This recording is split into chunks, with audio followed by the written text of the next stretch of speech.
Hello পঞ্চম শ্রেণী বন্ধুরা, তোমরা সব কেমন আছো? আশা করি তোমরা প্রত্যেকেই ভালো আছো। চলে এসেছি সম্পূর্ণ নতুন একটা ভিডিও নিয়ে। আজকের এই ভিডিওতে মূলত আমি আলোচনা করতে চলেছি তোমাদের স্বাস্থ্য ও শারীর শিক্ষা বিষয়ক প্রশ্ন উত্তর নিয়ে। চলো শুরু করা যাক। দেখো, যে সমস্ত বন্ধুরা 2026 সালে স্বাস্থ্য এবং শারীর শিক্ষা বিষয়ক প্রশ্ন তোমার পরীক্ষা দিতে চলেছো, তাদের জন্য আজকের এই ভিডিওটা অত্যন্ত গুরুত্বপূর্ণ হতে চলেছে। তাই ভিডিওটি স্কিপ না করে সম্পূর্ণ দেখার অনুরোধ রইল। প্রথমে কিন্তু তোমাদের নাম, বিদ্যালয়ের নাম এবং ক্রমিক সংখ্যা ফিল আপ করবে। এরপরেই কিন্তু প্রশ্ন লিখতে শুরু করবে। দেখো, একের দেখা চলে এসো, ড্যাশ একটি বিনোদনদায়ক নাম। দেখো, এখানে কিন্তু যে কোনো বিনোদনমূলক খেলার নাম তোমরা লিখতে পারো। দেখো, আমি কিন্তু এখানে লিখেছি দলনেতা খোঁজা।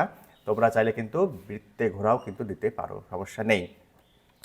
নেক্সট দেখো, ধৈর্য তুমি ধরবে যত, সফলতা আসবে তত। নেক্সট কী রয়েছে, বন্দে মাতরম আমাদের জাতীয় গীত। দুয়ের দেখা চলে এসো, এক বাক্যে উত্তর দিতে বলা হয়েছে, আমাদের জাতীয় ফলের নাম কি জানতে চাওয়া হয়েছে। দেখো, আমাদের জাতীয় ফলের নাম হলো আম। নেক্সট কথা কী রয়েছে, একটি বিনোদনমূলক খেলার নাম কি। দেখো, আমি কিন্তু লিখেছি বৃত্তে ঘোড়া। দেখো, ফ্রি কিক কোন খেলায় ব্যবহৃত হয়। দেখো, ফ্রি কিক মূলত ফুটবল খেলায় ব্যবহৃত হয়। আশা করি এগুলো বুঝতে পেরেছো। চলো পরের প্রশ্নগুলি দেখে নেওয়া যাক। দেখো, সত্য হলে টিক দেব, মিথ্যা হলে ক্রস দেব। আমাদের জাতীয় প্রতীক অশোক চক্র, সত্য। নেক্সট দেখো, ছাতু ছোলা খেলে প্রোটিন পায়, এটা মিথ্যা। পদ্মাসনে মাংসপেশির শক্তি বৃদ্ধি পায়, সত্য। দলনেতা খোঁজা একটি অনুকরণ জাতীয় খেলার নাম, এটা মিথ্যা। নেক্সট চলে এসো, চারের দাগে কী রয়েছে, একটি যোগাসন করে দেখাও এবং তার উপকারিতা কিন্তু এখানে বলতে বলা হয়েছে।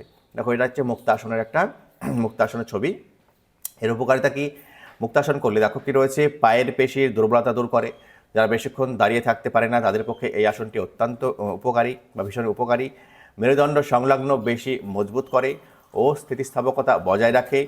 গোড়ালির সন্ধির নমনীয়তা বজায় রাখে। গোড়ালির ব্যথা সারাতে সাহায্য করে। ঠিক আছে, এই হচ্ছে আলোচ্য প্রশ্ন উত্তরের সেট। তোমরা কিন্তু পরীক্ষার পূর্বে এই সেটটি অবশ্যই দেখে যাও, এখান থেকে কিন্তু অনেক প্রশ্ন তুমি কমন পাবে। ভিডিওটি কেমন লাগলো অবশ্যই পরীক্ষার পর কমেন্ট করে জানাবে। ঠিক আছে, পরীক্ষা ভালো হোক এই শুভকামনা দিয়ে আজকের ভিডিও এখানেই শেষ করছি।